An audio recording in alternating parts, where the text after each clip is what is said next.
Welcome to DT Madness, Chronicles from the Third Life, Episode 50, March 11th, 2023.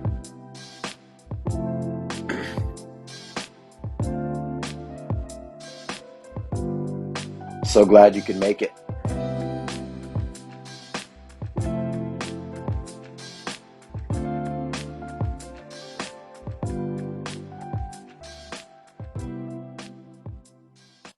This may be considered a frogcast instead of a podcast because of my frog voice. Get it? I realized after I played back the episode 49 from last week that in the introduction, I just went straight from Welcome to DT Madness to what day it was or what episode it was, and I didn't even mention that it was the Chronicles from the Third Life. I left that out of the tagline last week. And so I have to say it again, Chronicles from the Third Life. Of course, if you're new to the podcast, then the Third Life indicates kind of my third 20 years is kind of how I view it. Not exactly, but first half of life, kind of before I met Sarah. Then Sarah and I have been together for around 20 years. And then around maybe when I was 42, 43, I began to make some significant lifestyle changes and just took on some different pathways that I've kind of considered as my third life. So DT Madness is Chronicles from the Third Life. Also forgot as my entry into the Church of Six hymn book. I only had one entry for last week and I forgot it. And so I'm just going to go with it this week, and that is Lie in Our Graves by Dave Matthews Band. And this is the recording from 2000. I apologize. It's from the Saratoga Performing Arts Center in 2000. I can't remember which live tracks that is. But if you look up live tracks, if you have Apple Music or whatever, if you can find the live tracks albums from Dave Matthews, the one from 2000 Saratoga Performing Arts Center, SPAC, if you're, hip to the jive. But there's a 18-minute or so Lie in Our Graves on that, and of course the lyrics are powerful. Why we're not gonna sit here in our graves and wonder if we should have lived a little bit more, kinda. Did we spend our living days well? And that's a good sentiment for me as I look to let go of this grip of fear and kind of being locked up, um, and try to have this life that is before me and live it. But even more than that, there's at about the 3 minute mark, the instrumentals begin, and at first there's about a 3 or 4 minute fiddle violin solo and but kind of mixed in with the saxophones or whatever horns are going on, and then about 9 minutes in, Butch Taylor kicks in with just a beautiful piano solo. And I love the piano. Man, I don't know, like if you could play one instrument, what would it be? I tried to play piano one time, but the people try to tell me that in order to read music, you got to be able to see the top line and the bottom line at the same time, and that's not real. You can't do that. That's not even a real thing. So I didn't learn how to play piano, but I love a good piano solo and any type of just beautiful ambient, almost, jam or solo. It's why I love Fish. It's why I love The Dead. Like that doesn't engage the lyrical mind as much as it does whatever other mind that is. So anyway, if you're familiar with the song, or if you're not, if you want to put it on and have it in the background for the next several minutes, that's the entry, the background music perhaps for today's episode.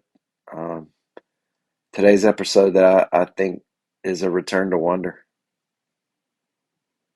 I mentioned in episode 46 that that sometimes I try to dabble in writing a little bit. I think I might I'm just more of a podcaster, so we'll see if I ever actually write it all down. But I had written something like this, that at the beginning of life there was a place, a time, an existence of pleasure and delight, a time when pain was folded into existence and not seen as an enemy, a place that was pristine.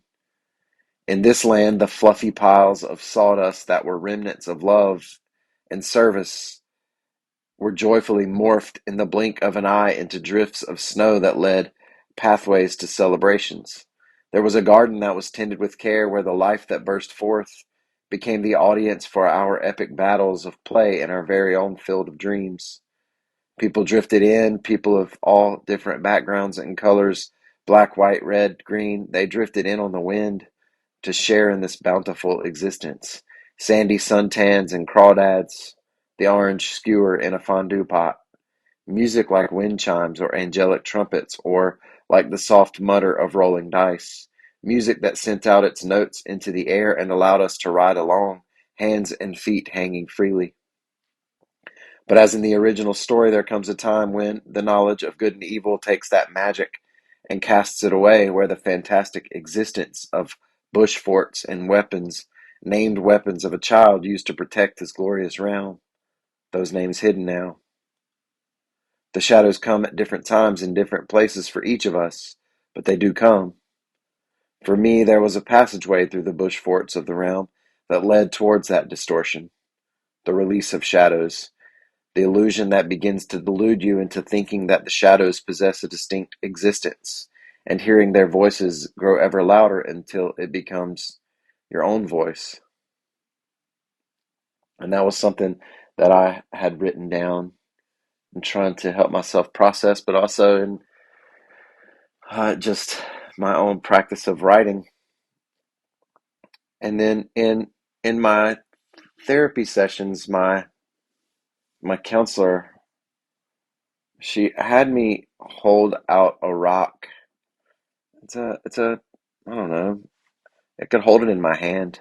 I could grasp it in my hand, close my fingers around it, and as I held it, the coldness of the rock began to infiltrate my hand, and so I could sense the coldness in my right hand. I had it held out so long as I was considering what my body was feeling, that my arm began to get really tired, but I didn't want to say anything about that, so I just kept holding it out. And it was a rock that held my worries, and holding it allowed me to recognize that those worries and fears, that they were outside my body, that the focus became on the rock in my hand rather than in the clenched gut or the tightened chest. That is my typical physiological response. And in most respects, I recognized it as not just outside of my body, but outside of my control. And as my attention and perhaps intention shifted towards focusing on that rock, and perhaps and what the significance was, I dropped the rock and heard it thud on the floor. And there was a sense of freedom that I'm not sure I can put words to. It wasn't just the rock. There were a lot of events that happened that week, and my counselor therapist is just really fantastic. So gentle and genuine, but will nudge me and urge me forward. But there was a sense of freedom that I'm just not sure I can put words to. My Lotus guide recognized it as something new. She recognized it as something new, something to nurture and return to, seeds to water, as Thich Nhat Hanh would say. Of course, I asked for the rock. I asked if I could take the rock home. I have found a new one to give to her, um, my Lotus guide, as the next person that comes in may need to hold a rock and let it go. But now I've been debating as to whether this rock that I have now, does it belong in the foundation tower? It's a much smaller rock than many that are in the foundation tower of stone, but it could certainly fit there. Or is it my own magic rock? Maybe one day I will drop it into the bucket of life and see what massive ripples are created. But of course, it belongs in all of those places. It's one.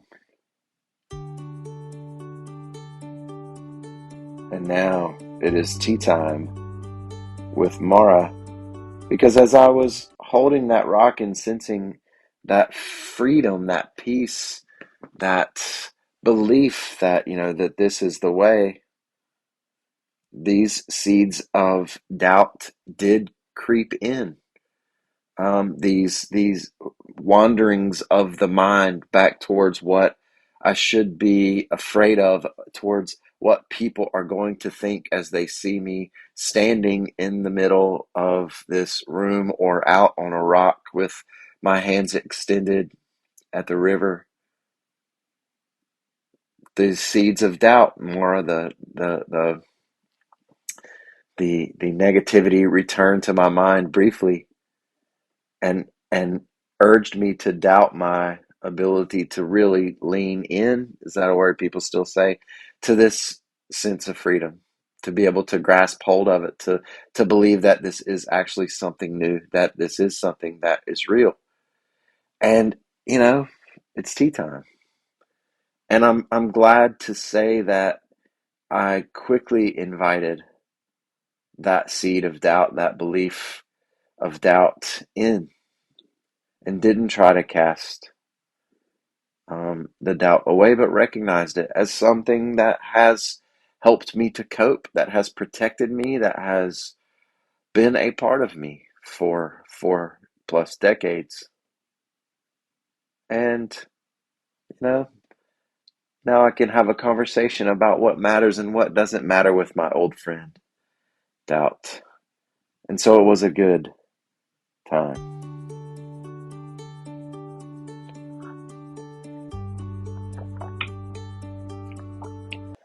I did go down to the river after my session where I dropped the rock, and it was something that I had said, if oftentimes in my therapeutic sessions, I realize that it's an eclectic approach that is used, but in a lot of ways at this time, still, it's a lot of sensory motor stuff going on. And so as I feel the clenched, you know, gut, or the tightened legs, or my toes sometimes pull up, or my hands begin to fidget, then I'm asked to inquire, to investigate, what my body would say to me if it could say. And in this moment of complete freedom, or as complete as I have felt in quite some time, what my body would say to me in that moment, the words that came out was, "This is the way." Because it's something that I've read about, it's something that I've heard other people talk about, and perhaps it is something that I experienced a long time ago, or in bursts, here and there, but that my body doesn't recognize very quickly. That this sense of peace, this sense of freedom, is a real thing. That it is something that can be experienced. That it is experienced by so many. And so I just uttered those words, "This is the way." And so as I was down at the river, my mind wandered back to that bush fort that I mentioned in the opening of this podcast, and in episode 46. This bush fort that kind of served as the portal into the darkness, into the world where these shadows, in a way, like the shadows of me, just kind of dispersed. And I use the words bifurcated as though there was just one shadow, and so it's not really bifurcated. I don't know what the word is, you know, divided, but what's What's the multiple of bifurcated? But I've been in this infinite loop, mentally, I guess, and perhaps spiritually, or however you want to, emotionally, all of those types of things, physically, obviously, as it is all one. But it's been like this infinite loop. I want to go back and watch Doctor Strange when he is engaged in that infinite loop with the big monster guy. Is that Kang? Anyway, um, where I would come back again to this bush fort and continue to go through the same process, to go through that portal where things were severed, where things were dispersed, and I became multiple, just shadows and shadows and shadows, shadows of shame and fear and living on the edge, whatever. I've tried to name some of them. But as I was at the river and after this experience of holding that rock, after this experience of holding my hands in the air, I'll talk more about that in just a bit. But I just had this sense of being back there at the bush as this kid in that bush fort and going through a different portal now as one person. This is the way. Into myriad worlds, into myriad portals as one, because I have learned not to take my hands, and perhaps you can do this now, like to put my palms out, like the back of my hand in, and wipe away as if I'm swimming, kind of the breaststroke. Like I'm not trying to brush the shadows aside anymore to get through, to move them away, but instead now my palms are inward in a giant sweeping hugging motion. I am enveloping and welcoming all of those parts of me, all of those shadows that were, you know, that were more than bifurcated, so many years ago. And now as one, I can enter into these beautiful portals with these shadows that are a part of me, that are me. And so, as a whole person, I enter again, even as a child, into that land of glory. The sense of wonder returned. The first portal, I have to admit, I entered as I went through this imaginary process. Was it imagination? Was it some type of spiritual endeavor? I don't know. But the first portal that I entered to was definitely into the land of the talking turtles. Of course, I've dabbled in that portal before as well. This is the way. And then as I sat on the rock, not really as worried about snakes behind me, not really as worried about anybody sneaking up on me, if you've listened to the last couple of podcasts. But as I sat on the rock and began to ponder words that I'm familiar with, words that are essential, words that are vital, pivotal, words like I am the way. And I don't mean to, this is the way that I interpreted it. I'll just say that. The way that I was feeling those words at that time is with the emphasis on the I am. That it's the being.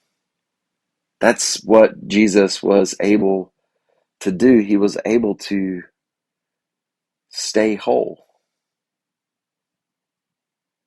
He was able to be sad and be angry and be afraid.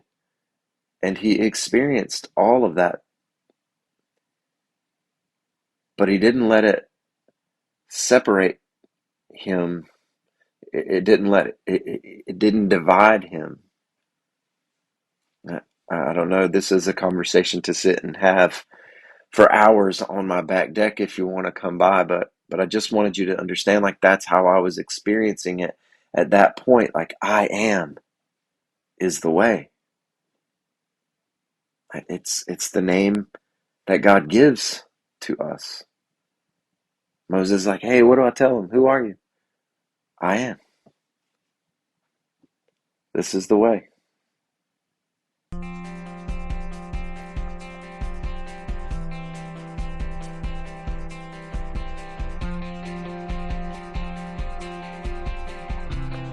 Well, perhaps an extended halftime and then a very short second half. Today is my dude Isaac's 14th birthday. So 14 years ago on this day, and there are no, phenomenal. There are no like out of this world stories. Sam's story was wild. Sydney's birth story was wild. Isaac, we thought it was time. We went to the doctor. The doctor said, "Yep, go to the hospital." And we went to the hospital, and even before midnight, Isaac was born. No issues, no complications with anesthesias, guys, or any of that kind of stuff. It was just our guy was born. Um, Named after a guy who said, "Tell my father that I died with my face to the enemy." And, more and more, I recognize the courage that my guy Isaac displays. So he is definitely living up to his name. For his birthday, I wrote him a couple of cards, and he won't listen to this podcast before I give him the card, so no worries about spoilers. But I came up with 14 things that I believe in. I wrote "believe" and "be live" because, but I believe in his vicious forehand. The dude is an amazing tennis player for a just now 14-year-old. If he can learn to serve, then people better watch out. But man, that forehand whoo, is nasty. I believe in his ability and his desire to be friends with so many different kinds of people. He doesn't run in a clique. He just he just loves all kinds of people, man. He's just so tender. He's tender T. I believe in his intellectual abilities. Man, he's smart. I mean, come on, man. He's smart. I believe in his keen sense of humor and his wit. That little smirk, always quick. I believe how quick he is to serve others. I believe in his creativity and his staggering good looks. He'll be glad about that one. I believe in his chess master skills. He's been practicing and he's definitely on a winning streak against me, but he needs to know that my queen is coming for him. I believe in his athleticism, especially in Ultimate Frisbee. Watching him play that game is pretty cool, how he runs around and jumps up and dives and stuff. I believe in how great of a brother he is. Sam and Sid are quite lucky to have him as a little bro. I believe in his engineering skills, the way that he can tinker and come up with ways to solve problems. Pretty cool. I believe in his culinary expertise. He's learning more and more how to cook.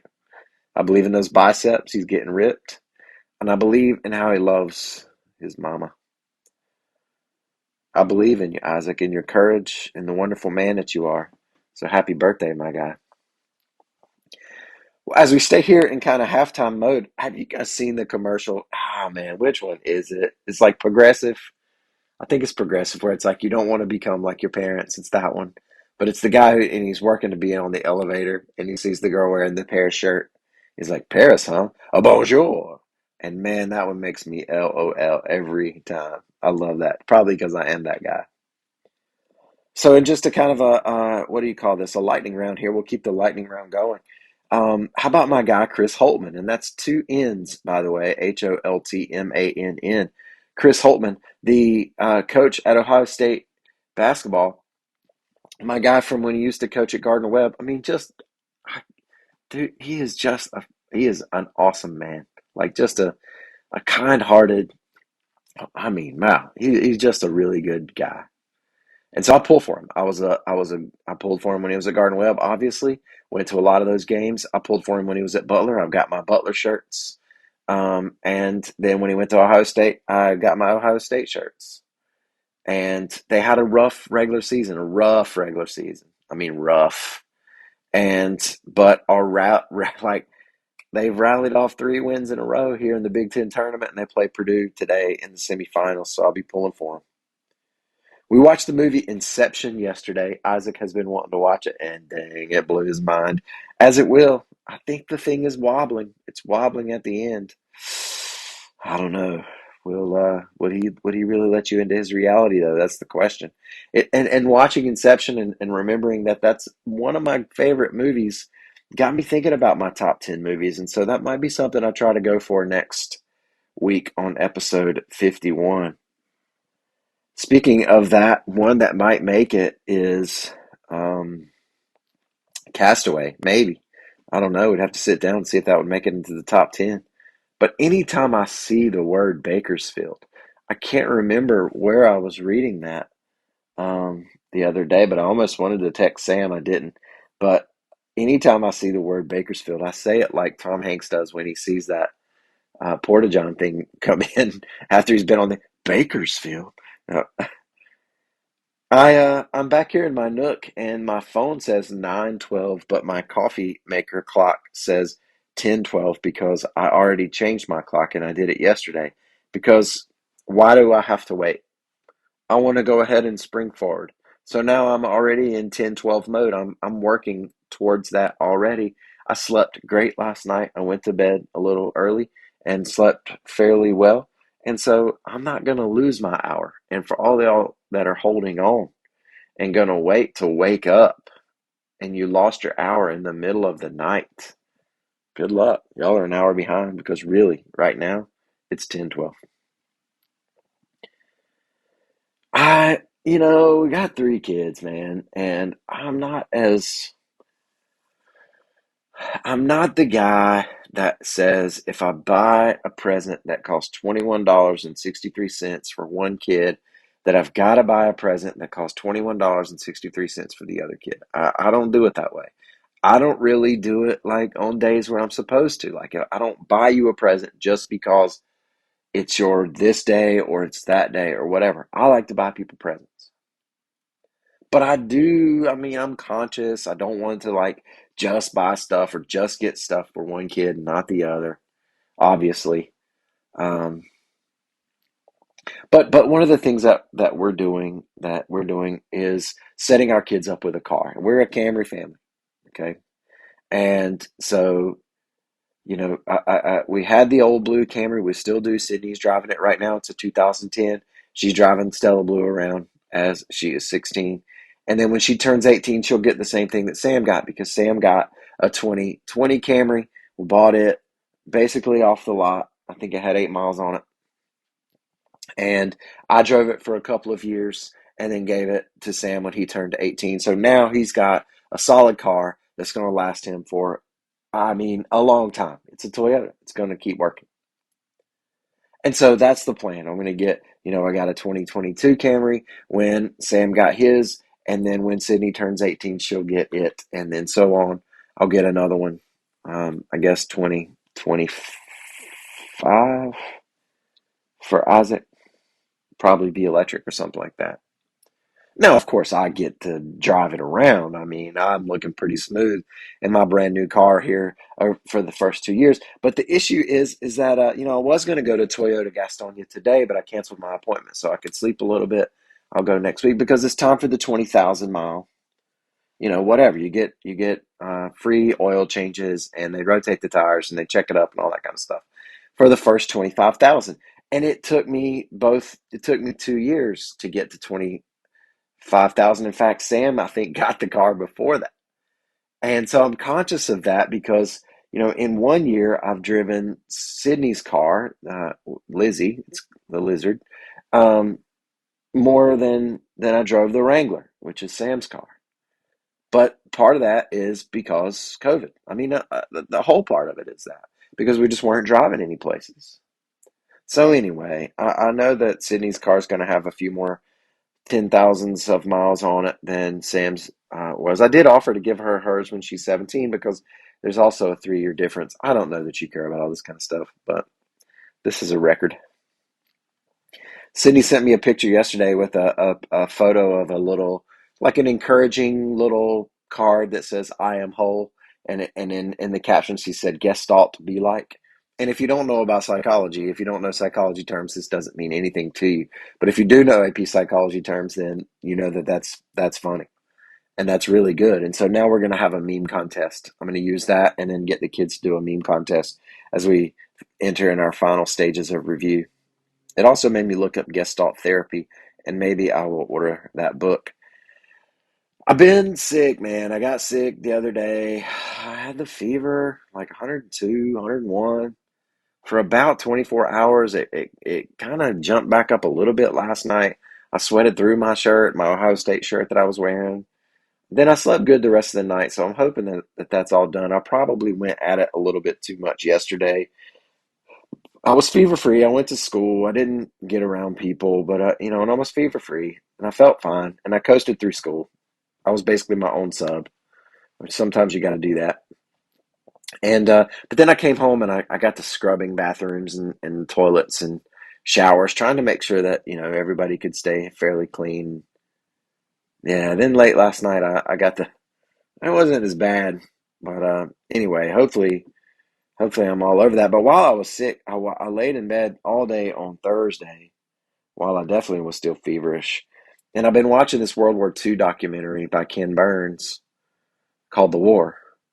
And it's super long. I still have several hours left to go. And it's just floored me. I mean, I'm a history guy, but the the the contributions, the sacrifices, the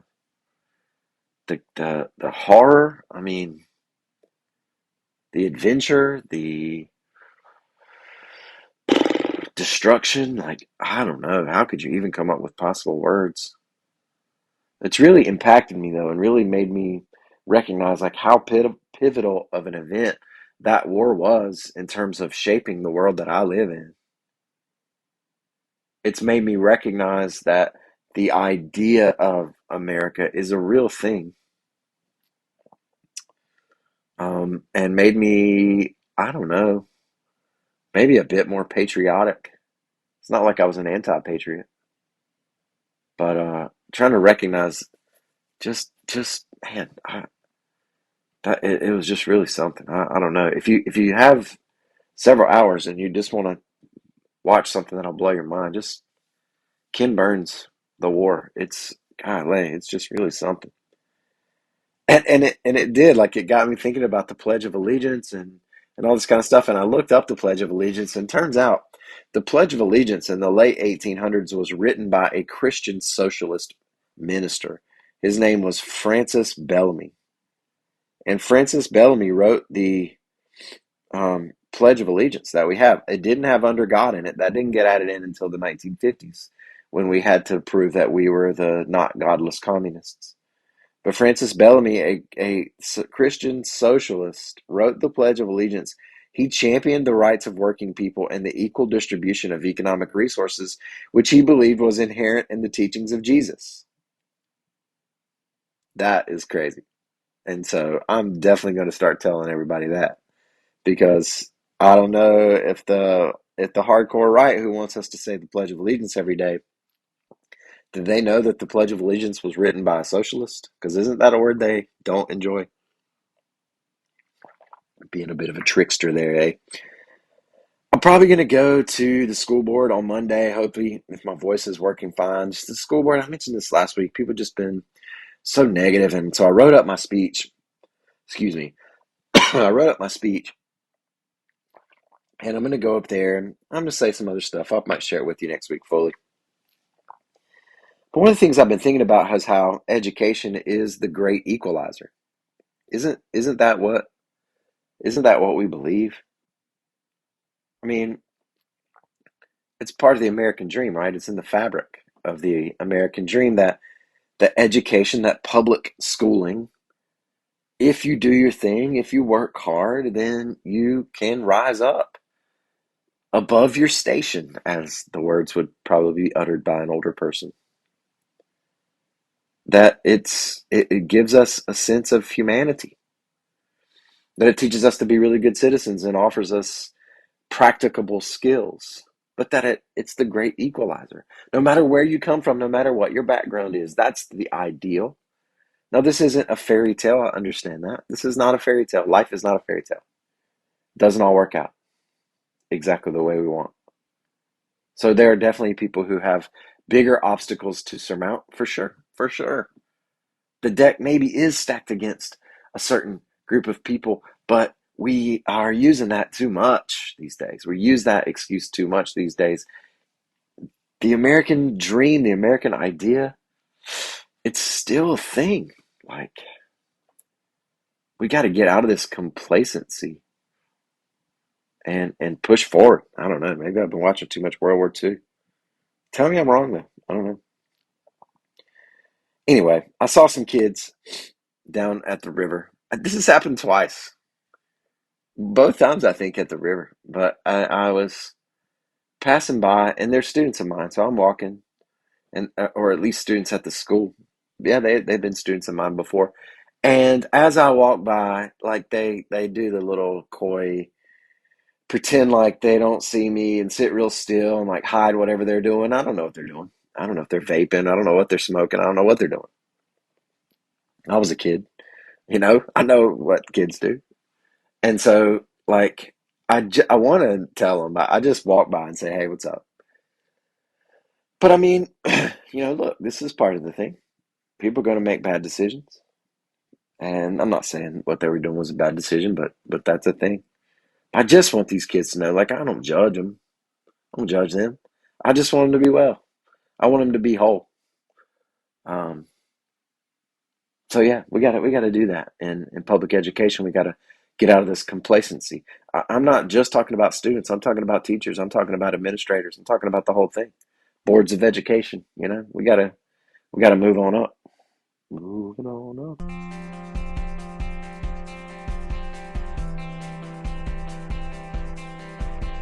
All right, long halftime. Here we go. Second half. Not much left to go. I just want to tell you about this new signature that I've drawn. I'm not an artist by any means. You guys know what the wave means to me, the wave of hope. Out of the chaos, a wave appears. So I've been drawing this little wave, and under it, a man. It's a stick man, really with no legs, just a stick man with a little circle head and two arms kind of curved out, reaching up. Because another thing that I was able to do in the session the other day, besides dropping the rock, was um, I just reached my hands to the sky, but in a motion, like not just holding them up there, but like starting them out lower. It's something I had done at the rock before, even before, like when I was repeating this thing that I want to let go, like I was reaching my hands to the sky, and not so much. It is surrender. It is a move of surrender, but it's an active move too. It's a move of offering. And I've been doing that. Like I've been doing that each time I go down to the rock. I don't much care what people think. They might think I'm doing some type of yoga move, and in a way, I guess it is. But whatever it is, when Mara creeps in and those seeds of doubt creep in, it's an offering. You know, it's a release. It takes me back to that sense of freedom that I experienced there. I mean, look, last week I was talking about trying to find step two in the 12 step program, which is the higher power. And I know that I complicate that. It's really not that difficult. It's really quite simple. My dad has always said the whole thing, which he didn't exactly make up, but he puts it in his own way. Love God, love your neighbor. That's it. Whatever it is, we get too caught up on names, get caught up on personifications maybe. But this move of surrender, this move of offering to the Spirit, to the One, I know that. I'm thrown off, I'm thrown off by the current iteration of the so-called church in a variety of ways. But I know about surrender, and I know about offering, and I know about, you know, gladness and goodness. So anyway, my little wave man drawing signature. And to wrap it up, it's just a new practice and perhaps even a new sponsor as we go, except for the word Wonderwall, I guess, has already been taken by Oasis. Wonderwell, maybe? I knew a time. But there are three things that I want to practice on a daily basis that I do fairly well anyway, but that I want to be more intentional about. And so in some ways writing them down, and perhaps writing them down so that I can talk about them each week. But one is I want to be grateful. I want to have a sense of gratitude, grateful for friends who apologize, or clarify when they think they said a thing that could have perhaps caused, some type of negative reaction or some type of misunderstanding, even when they know that it isn't needed. You know, friends who are willing to do that kind of thing, just to be proactive, just to make sure, not out of guilt, not out of anything other than just pure, pristine love. I'm grateful for friends like that who we can share a meal with, like who we can share life with. And man, it's just good stuff. So I appreciate that. I'm grateful for friends who send Sri Lankan cricket team tank tops. How did you know that my guy was a Sri Lankan cricket guy? Since day one. But you just did, and I'm grateful for that. Or the ones who leave books of poetry on your desk. So gratitude, but also wonder, because it's something that's returned. I want to be wonder filled, I want to be filled with wonder. WONDER. And I've tried to think about something that is wonderful to me each day. And I've been looking up things like photosynthesis and how these photons from the sun travel 93 million miles in 6 minutes and get soaked up by these cells in these plants and change the electrons. Excuse me. And then it makes this bright green of life in the spring. Amazing. And like creates oxygen and stuff and whatever. Sugar? I don't know. There's some formula. I was reading about it and even watched the Khan Academy version on it. I was filled with wonder about how the diffuser from our essential oils diffuser thing, like the steam or whatever that is, it was floating down. Like, what is it about the air in that situation where sometimes it'll flow up? I don't know. I have definitely been in wonder, like about things like the production capacity that we had during World War II, the sense of togetherness and unity. And again, this isn't a fairy tale. I know that the descent, dissemination, there we go, of information was controlled. Like, I know all that. I know that there are plenty of issues. Like, things weren't beautiful and wonderful in all possible ways. But like, Ford Motor Company stopped producing cars and they just started producing these massive airplanes that had over 1 million parts, and they were kicking them out every 63 minutes. Every 63 minutes. And in a lot of ways, these were women that were doing the work that began to transform the society, that began to lead to all of our belief in rights and equality that we have not achieved. Oh man, it's just, y'all should watch this thing. I'm telling you, it's called The War. Ken Burns. But I want to have a sense of wonder. I want to not lose the sense of wonder that I get every day when I go to the river, or when I look at my kid's face, or when I see a great shot in tennis, or whatever it is. So gratitude, wonder, and encouragement. I think it's important to offer encouragement to other people each and every day. And I think if we can be filled with gratitude, be filled with wonder, and then give that out, offer that up to others in encouragement, I think that'll make for a pretty good day.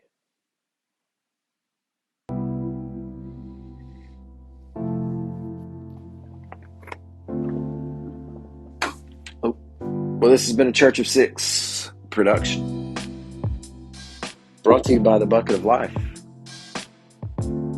brought to you by the Wall of Belief,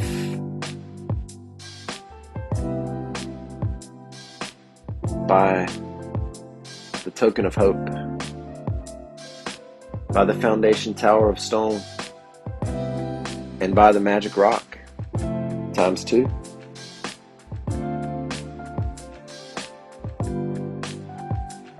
Nothing divine is desperate. Don't forget to believe, y'all, and be live. Peace, my friends.